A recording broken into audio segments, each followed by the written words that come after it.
Hi, guys. Welcome back to Pick a Text Podcast and Bible Study. Today I'm going to be talking with my friend Dave Melton of the Dave Melton Family Singers. They are a traveling singing group. We've had them here at the Church of Christ in Monterey a few times. Just really fallen in love with this family, and their kids are so sweet, and they're a part of the singing group as well. And this we talk about Jeremiah chapter 29, verse 11. It's a popular verse, but it's one with so much, I guess, relevance right now with what's going on in the world and with COVID-19 and stuff like that. You know, they are a faith-based ministry there. Since they're a singing group and they're used to traveling all around and stuff like that, and so this has really affected them, and it's just a great conversation. I had a lot of fun doing this. The the internet was being a little bit wonky when we tried to do this, but still, I think it turned out to be a pretty good conversation. So, hope you guys enjoy the podcast. Well, how have things been going? Um, well, we're getting along. We're uh, Lord's been good, and we haven't been in want at all, and just been home doing what most people do during the pandemic. We're doing home improvements because you're home. We have Minus like too. yeah. So worked on planting a garden yesterday. I have an old. I actually borrowed an old tiller, like 1980s, one of those bucking Bronco ones. So I spent all day out there, and I can't hardly move my arms today. Well, that's a good problem to have. You're gonna Yeah. you're gonna get to enjoy the fruits of your labor. Yes. So, is it a vegetable garden, fruits, flowers? Uh, Vegetables, fruits, some little corn. Uh, Chris is doing the majority of it. I'm doing the corn.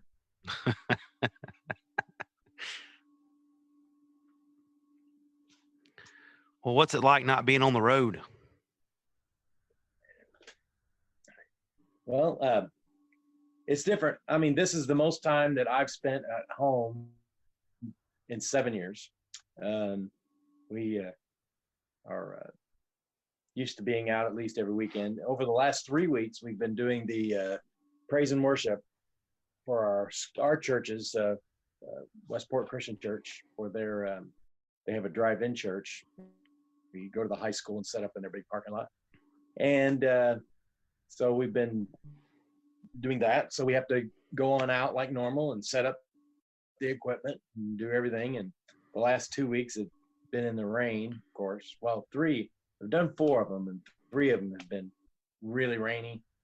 And next Sunday, they're calling for thunderstorms again during the service. So hopefully that will clear out by then. We'll see. But the kids are doing well. Their life really hasn't changed much. They were homeschooled to start with, so they're just keeping on with their normal schedule as far as being home. Well, our phase one reopening happens this weekend, so we're finally going to get to meet in the church for the first time in 2 months. Just it, and our rule is 25% capacity, which the capacity in our building's like 300 people. So I think we're going to be okay. Yeah. We space the chairs out and everything, so I think it's going to be good. Have they given y'all any idea when y'all will be able to go back to church? Well, we could technically our home church could go back in a limited basis, and then this next Sunday.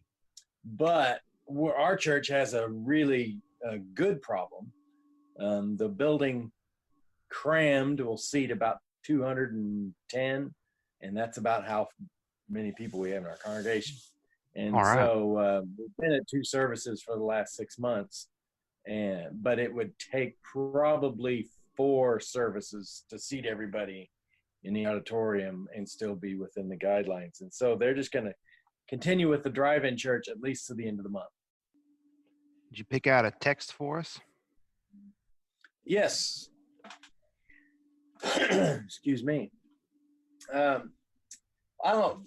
But you asked me to talk about my favorite text, and it's probably a little I don't know, cliche, but it's one that it's been my favorite all my life. I've got plaque of it.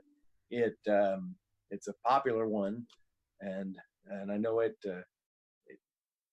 as far as context goes, it sometimes, I mean, you got to kind of know where it comes from. It's Jeremiah 29:11.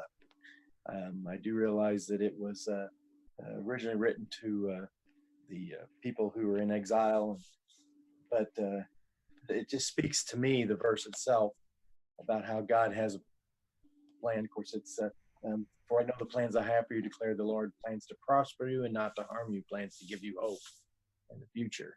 And those words have always given me comfort, knowing that there is a plan, and it's a plan of hope, and it's a plan that because of hope we have a future.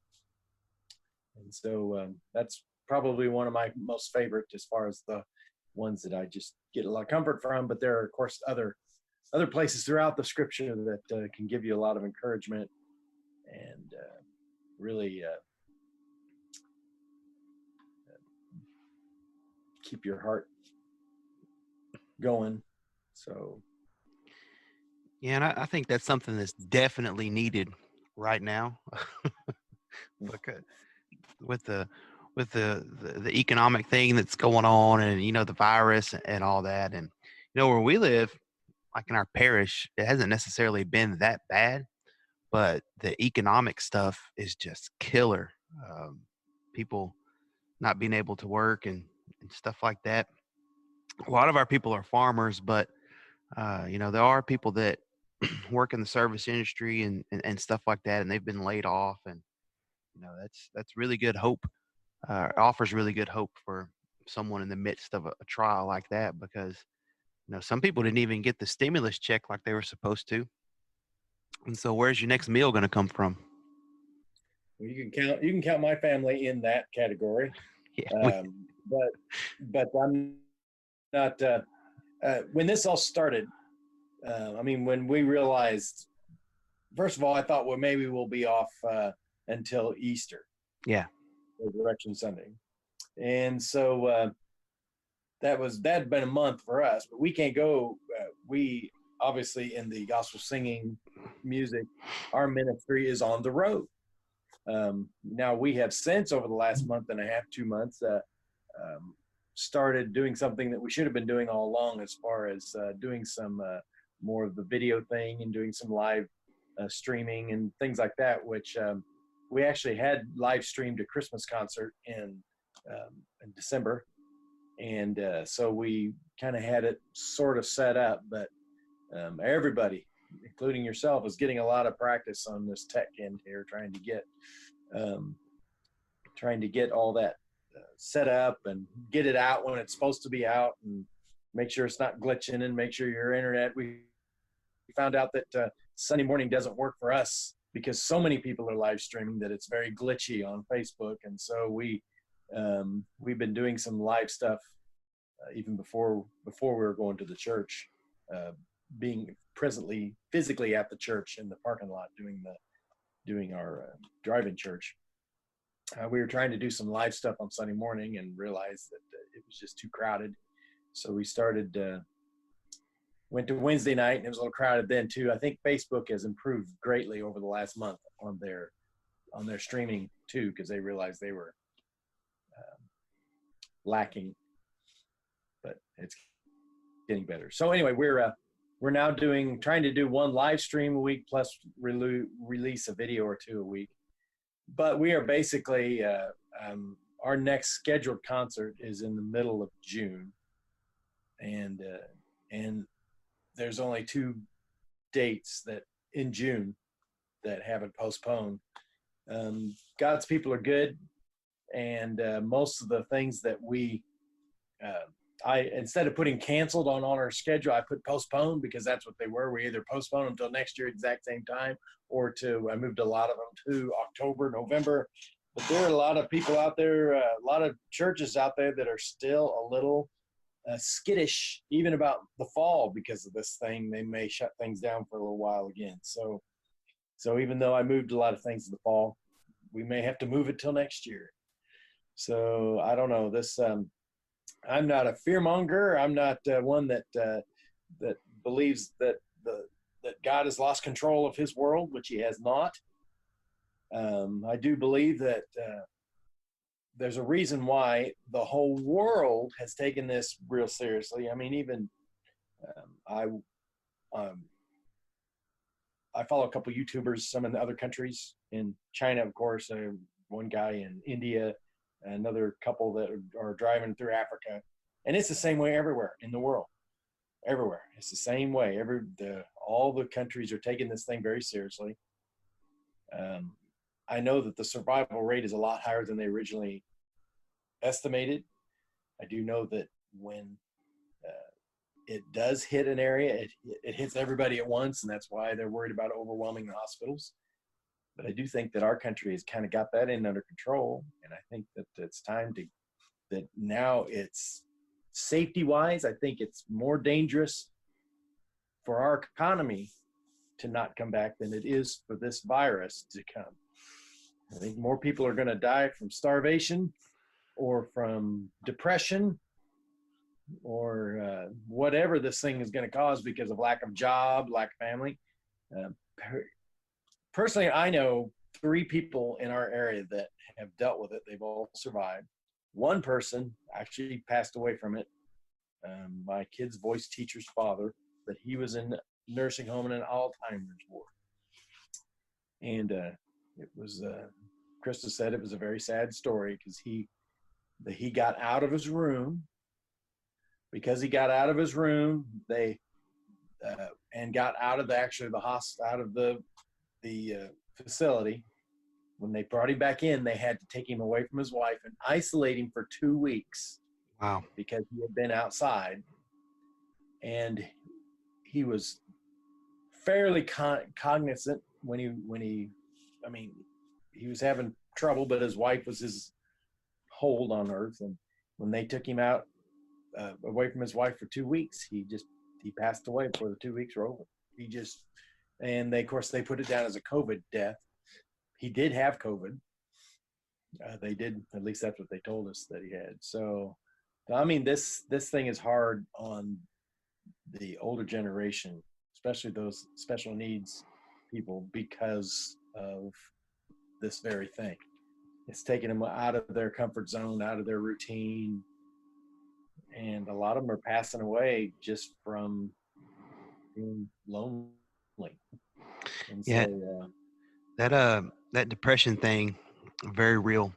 I saw this past weekend where Darren Patrick had committed suicide. Did you see that? you see that mega church Yeah, pastor? yeah. He was at the Journey Church, and then I think he after he left there, he was in Tennessee. He had had some troubles and stuff, but I thought he'd overcome all that, and it was just very heartbreaking to hear about Yeah. that. There's so much pressure on men who are in that position. I mean, there's a lot of people that he's responsible for. I know there's elders that are taking a lot of that responsibility, but there's just it's just a whole different world when you get up in that echelon. There's a lot of men can't handle it. I just I weep for him and his family that that happened. They talked about he had just had a podcast talking, I think, with their senior minister over there, and they were talking about feeling alone in the ministry and how you give so much of yourself to the people that, like, when you get home you have nothing left to give and stuff like that, and how he wants to pour, and it was just like you were just talking about, he wants to pour out so much of himself into his people in his congregation, but he doesn't know everybody in his congregation. And he said being the minister of a big congregation like that is one of the loneliest things that there is, because you so much want to give, but it's so hard to get to know everybody in your church. Amen. Yeah, I know that. I mean, we're not in this. Obviously, it's a whole different situation here, but we do meet a lot of people, um, uh, a lot of people over a year's time, singing in hundreds of churches. And of course, I'm not responsible for them; their own preachers and pastors are. But it is sometimes a little daunting to try to minister to so many people uh, over a long period of time. And but I'll tell you what, that's why Jeremiah 29:11, those words run through my mind all the time. Hope. He has a plan. He gives us hope, and because of that hope, we have a future, or he gives us hope and a future. But you know what I mean? It just sometimes you just gotta grab a verse and hold on to it, and know that and just remember that the Lord is in control. And I think that's the biggest thing is a lot of times we think that if we have enough faith, or if we, and this is something Curtis Ray and I talked about. A lot of times we put too much faith into our faith, if that makes sense. And the thing is, we need to be having faith in God, and you're absolutely right. It's the Lord He's the one that's gonna bring us through that. And in this verse, it says it's His plans to prosper us, and it's His plans not to harm. And a lot of times we kind of mix our plans with His plans, and the reason that things aren't going our way is because we have a different view of the way things ought to be going. And hardly ever does the Lord do things in the manner in which we see fit. Uh, like none of us, if you'd have asked us 3 months ago if we were planning on closing all of our churches, would we have said yes? uh, the Lord sometimes, a lot of the times, has different plans than we have, but according to this verse, those plans are to prosper us, and those plans are not to harm us. So, could this shutdown that we've had the past few months, is that one of His plans to prosper us? And I think the answer to that is yes. We just have to figure out what we've learned from that, because if we haven't learned anything, what was it all for? Um, One of the biggest things, and as well as I do, going to the Kiamichis, we always prayed for revival in the United States. That's what we always pray. I think if we'd have known what that looked like, it probably would have scared us a lot more to pray that, because what if this is it? I think people were taking church for granted and going to church for granted. And now God has said, I want to know what your Christianity looks like without you being able to go to church. What if this is that thing that could have sparked revival in the United States? Historically, the church has always grown under adversity, and because people, when times are good, they can kind of think, well, maybe I can do this on my own. But when times get tough, that's when naturally we're built to turn to God. And you know, uh, of course, this is a worldwide thing. Like I was saying before, Yeah. this is a worldwide thing. But the world, I'm sure that there are, because God said He would always have His church, He's always have His people. And there are countries out there that probably have, as far as a country as a whole, has a little more on the ball. And spiritually, the whole country is in a little better shape than we are towards God. But I'm telling you, every once in a while, you just got to get a little bit of wake up call, and you don't know you've lost something until you've lost it. We live in a free country, and no one in my lifetime, I've never been told by anybody that I can't go to church on Sunday morning. Yeah. Now, I understand the reasoning behind this, and I'm willing to do my part. But as you know, when now I'm no I of course I'm a Trump supporter. I believe that he's doing a good job. But I do know that there are those in government where when they get new authority, they don't want to give that authority up. And so there's some out there, doesn't matter if they're Republican or Democrat or independent or whatever, all of a sudden now they're in control and they're wanting to stay in control. And so, but I don't know if that's here or there. But I do know that there are some states that are a lot more strict than others, even though their numbers are the same as everybody else. And now most of those states kind of lean towards the Democratic side, but still, my poor, my brother-in-law and sister, Rhonda and Tom, live in Michigan, and if they couldn't be doing what I was doing yesterday, plowing my garden, because they're not allowed to do any gardening Wow. in Michigan. At least they weren't a few weeks ago. I'm not sure if they changed that, because not because of the gardening you'll be out there. You can kind of isolate yourself very easily gardening, but then you might be tempted to go to Home Depot and buy supplies for gardening. So that's why they decided that you can't go out and plant a garden. It's just it's an interesting world we live in. Well, and to me, this is the time to garden, because Yeah. they were talking about, the meat supply and stuff like that, and not being able to get certain types of food, and you would want your people to be able to go out and be self-sustaining, because what's going to happen when all that collapses? I don't know what Michigan's state of things are, but if they all of a sudden become very low in certain areas of food and things to take care of their people, it'd be nice if some of their folks had those gardens and things to lean on to get them through. That's my take on that, man. Well, it's my opinion right now is the whole food system is messed up. I know that they've shut down almost 50%, probably 60% of meat packing plants. So, but we can all live without meat, even though we don't like to. We can, because it's there's going to be less of it, so it's going to go up. So if you can find if you can find some reasonably priced meat, you got a freezer, I'd stock up a little bit, because it's all going to go up. All that food that they were throwing out in the fields because there's no restaurants to buy it, but people are still eating at home, Yeah. and if you want to, and I don't think there's many people in the United States who are actually losing weight being home. I think that we're eating just as much. So that means that all that food that they were eating is now being eaten somewhere else. It's just messing up the whole system. It was a system that worked. Everybody, there was plenty of food for everybody. So over the next 6 months to a year, the whole system's going to be messed up. I was listening to the radio, and because the hog plants are shut down up in South Dakota and Iowa and those areas, they had all those hogs there that weren't being slaughtered.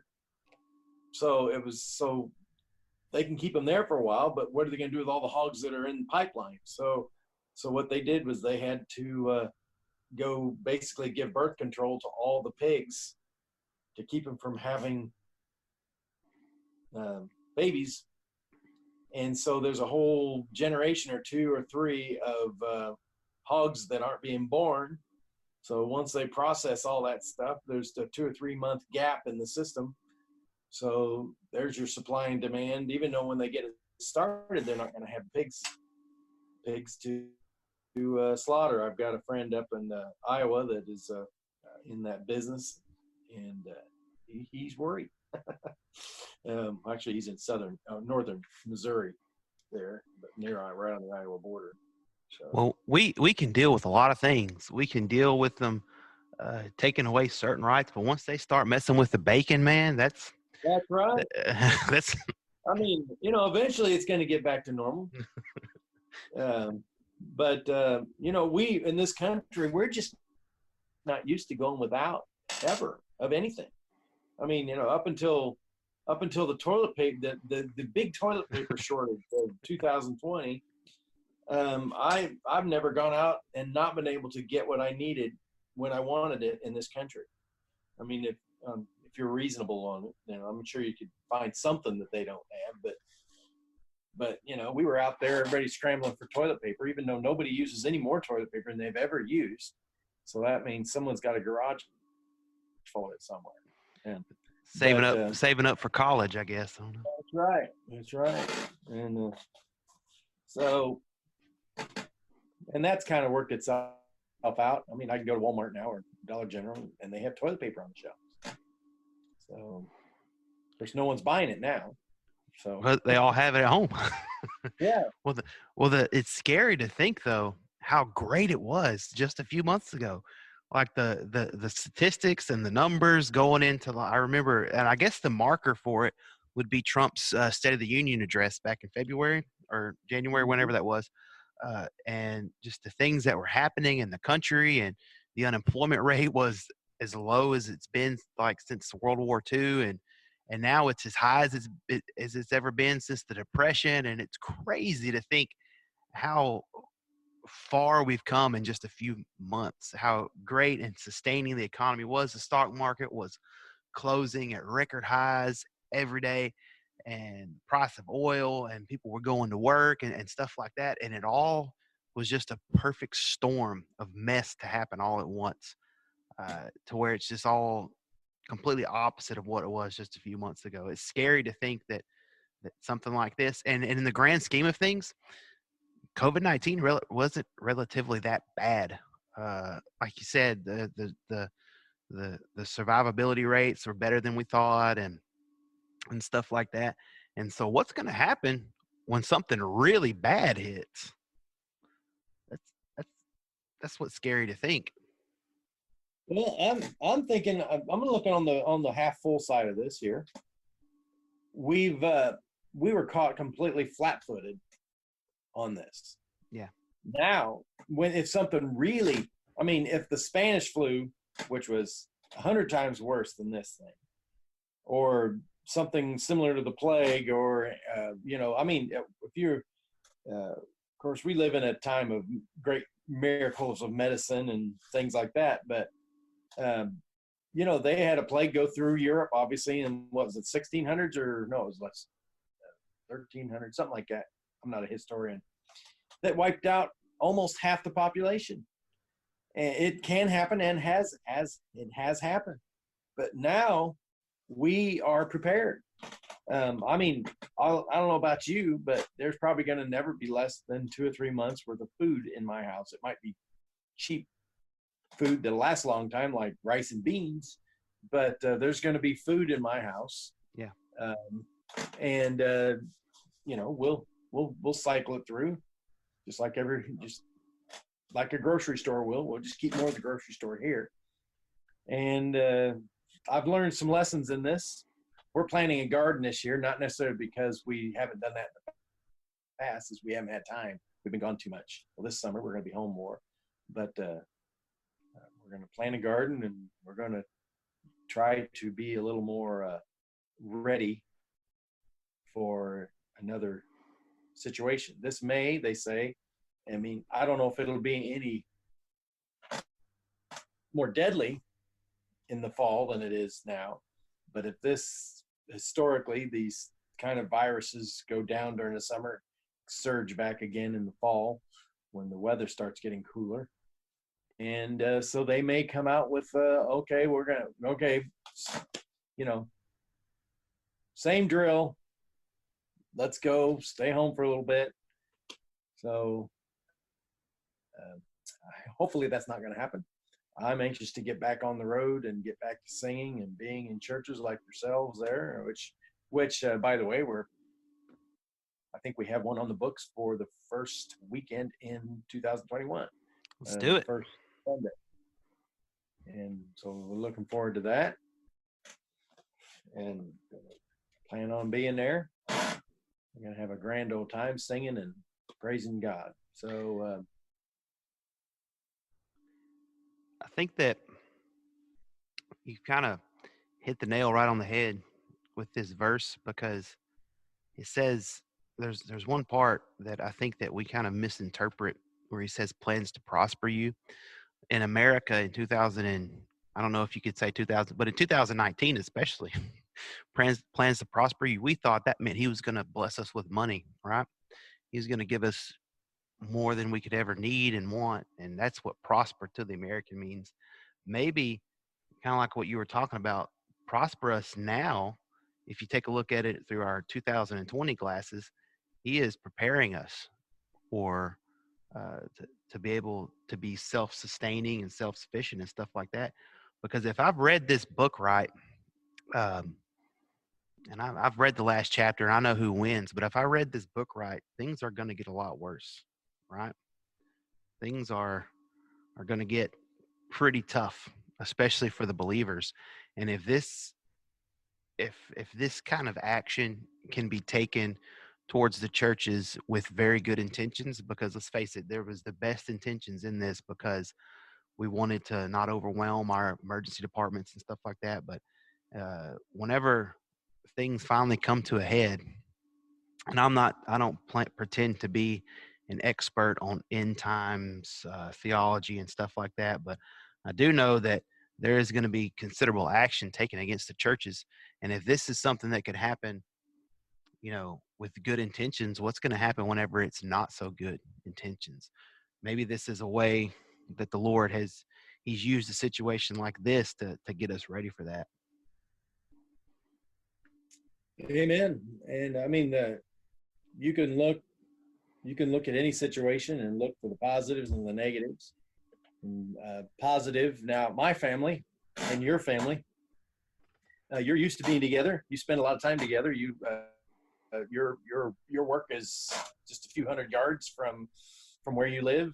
I take my family with me when I travel, but that's not the case. The normal family in the United States does not spend much time as a family together, and there's been a lot of surprises, good and bad, by all the families having to spend so much time. But for the most part, I think that this is when my kids, now, like I say, my kids aren't going to look back on this and see much different. They're doing school the same way they are. They're home, like they're just not going on the road on the weekends and out. And they're missing this, and they're going to miss camp this summer because camp's going to be completely different. The family camps, everything we're doing. But most families don't hardly even eat together anymore. They just they're just separate entities that happen to live in the same house. And I think it's going to be a good thing for America in the long run. When they are 10 years from now, they're going to look back and go, I remember, or where were you during the 2020 pandemic? And they go, I was home with my family, and we had the best time ever. And a lot of people are going to be saying that. I know that. So God, maybe He's given the United States a chance to take a step back and be more family oriented, like they were in the past. And that I guarantee you, there are going to be some people this fall that, if things are open back up by then and, we've got some sense of normalcy, they're going to be like, wow, I had no idea that the Lord was going to take grandma or grandpa and we got to spend that time with them. We got to spend that time with this family member, this, that, and the other. You're absolutely right. We have really lost sight of the what used to be like family togetherness and stuff like that. And a lot of it has to do with, we're more connected now than we've ever been. I mean, you and I, we're sitting here having a conversation, a time zone away, and and it's cool that we're connected now, but we're also more disconnected than we've ever been. And yeah, that has crept into the home life and the families and stuff. But you're absolutely right. That's a good perspective to have. Technology is a lot different than it used to be. I mean, on Easter, Resurrection Day, we opened the Zoom and got the whole family together on Zoom and had our family conversations. And I mean, they were on there, especially my sisters who love to be with family. They were on there an hour just talking and chatting, and people came in and came out. It was kind of like we were all sitting in the same living room. But it sure would be nice to get everybody back together. My mom is 76, and she takes care of her mom, my grandmother, who's 96, but they're doing just fine. We've since we've been isolated so much, we're 99.999% sure that we have not contracted the COVID thing. We have been over there, and they've been over here, as far as for family meetings. But their mom is still very cautious about going out to the markets and things like that, because not because she's not healthy, but because my great grandma is 96. You Yeah. know, Yeah. it doesn't. Every little thing's a big thing when you're in those upper years. And she's really healthy for 96, but she's 96. So we're just being careful.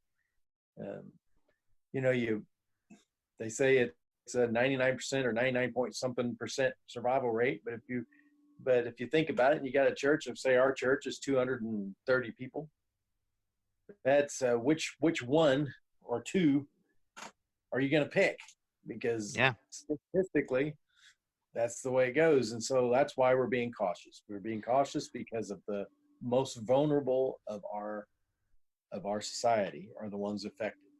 And the scary thing is it's not necessarily who you come in contact with, but who they came in contact with, and then who they came in contact with, and especially if, like in my role, I would love to be able, and people want me to come see them, and it's tough for me to say, you know what, I can't do that because I see enough people as it is, and I'm in that age group to where if I had it, I wouldn't know. Mhm. Possibly be asymptomatic, and then if I went, and the older people aren't able to really connect online and stuff like that, and so they really are missing out on some things. But if I were to go and visit some of those 80 and 90-year-old people, and they were to contract the virus, I don't think I could live with that. that I that would just be understand. terrible. I have two special needs. Well, I have my in-laws. They have five natural children, and they have adopted seven others over the years, and like four of those are special needs. I mean, one of them, Brendan, had a major hydrocephalic, water on the brain thing, and he passed away a few years ago. But all the rest of them are still going. One of them is in a group. Um, he's a very social young man. He has cerebral palsy, and he wanted to be with other young men, and so they put him in a home for young men just like him, and he just loves it. It's called On with Life in Omaha, Nebraska, and he just loves being there. He loves to. But right now, he's stuck in his room. For the last 2 months, he's been stuck in his room. Wow. And they've got one nurse that is allowed to go in and see certain men, or certain ones of those. And they just last week started pushing him outside one at a time on the deck. And so anyway, he's doing all right there. They're being, as we're doing Facebook with him once a week. Krista will talk to her brother for 30 minutes, and they're doing the best they can in this situation. But if that disease or virus got into that place, Yeah. there would be major consequences. And so that's why they're being so cautious. And so my in-laws also have two other ones at home. One of them is same age as my daughter. She's 14, so he's 14. And then the other one is a young lady. She's 21 or 22 now. But they're both special needs. And so my in-laws are very cautious because of that, obviously. So, I mean, there is need to be isolated, especially for our most vulnerable. But the rest of us have got to get out and start our economy going again, or Oh yeah. what we started out with this whole conversation, the economic ramifications of people not having enough money to pay their payments on their house and their cars. I doubt at this point I don't see anybody going hungry in our country, but I never thought 3 months ago that we'd have 20% unemployment, Yeah. even if it's temporary. Yeah. Uh, And that's one thing our governor said. He had this big press conference yesterday. He said, "You guys really," he challenged all the people in Louisiana. He said, "You need to wear your masks. You need to continue your social distancing. even though this is a phase one reopen, it's still safer to be at home. He said, because we are trying to start the economy, but if this thing gets off the chain again, if it gets out of control, because I don't know if you know, but Louisiana was pretty bad. It was it was pretty rough here for a while. I think we made it to 20,000 cases in like 2 weeks, and we slowed the curve, and it took like 4 weeks, I think, or maybe 3 weeks to get up to 30,000. So it was pretty scary there for a while. But he said if this thing gets off the chain again and we have to stop the economy again, that's going to be worse than what happened the first time. He said you can't start and stop and start and stop. And so we've prayerfully considered coming back to church, and I think this is the right thing for us. But if people out there just need to continue to take caution when they're doing things. Well, I've heard several different scenarios and different ways of doing it. There's only, unless they come up with a vaccine, uh, I've heard that there's really only one way for a virus to disappear, and that's for everybody to become immune of it of their own accord, which means that the people who can survive it, which is 99% of us, need to get it and get it over with, and then it'll be done. Yep. But who's to say I'm not? I'm 54 years old. I never smoked and have good, decent lungs, and never had any problems in my life except for being overweight and having a little high blood pressure. But I'm a little more at risk than others because of my age and because of those things, I guess.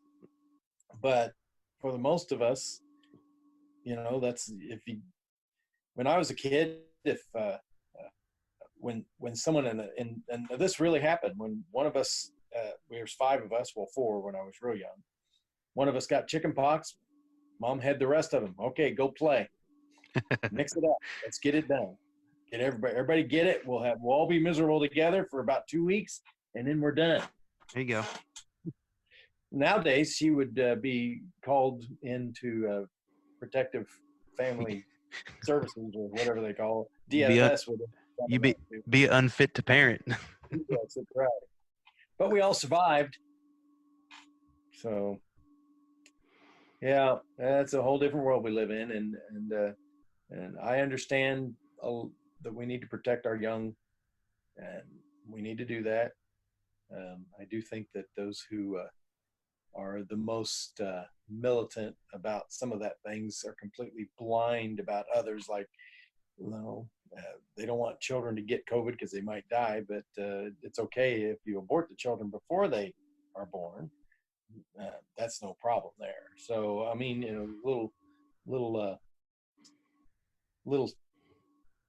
bit of conflict there in my mind about that whole situation. So, In Louisiana, we say that dog don't hunt. yeah, that's you're right. That's a backwards way of thinking right there.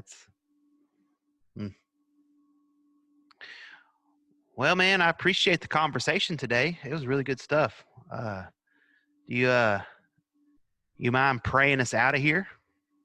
absolutely. And before I start praying, I just want to tell everybody who um, is your audience there, and probably a lot of people in your church are going to listen to this, that we appreciate them so much. Looking forward to being there in the winter, dead of winter, because Louisiana, what better place to be at in the dead of winter There you go. than a state that's a little warmer. But we're looking forward to being there, and we will continue to pray for you. And I just hope that you continue to pray for us. And thank you so much. Jason's a all right guy. So, I'd keep him around a little bit longer anyway. So, but let's I'll pray. Dear Heavenly Father, I do come to you in the name of your Son Jesus. We thank you so much for just the life you've given us. We thank you so much for this country that we were privileged to live in. We are better off physically than 90% of the rest of the world as far as our wealth and things like that. And so we need to remember that we are living in a country that has been good to us. We pray that they continue to be good to us.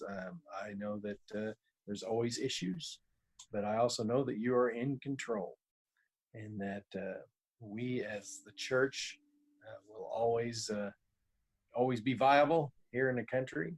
We'll always be praising you, and I thank you so much uh,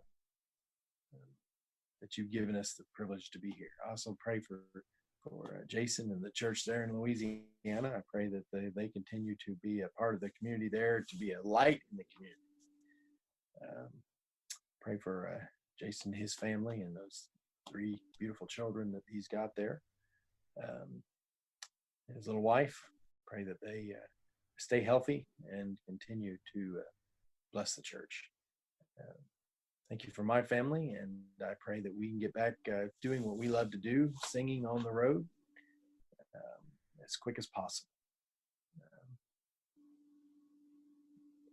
Dear Heavenly Father, it's just you are so awesome, and we love you, and we just praise you all the time. And this I pray in Jesus' name, Amen.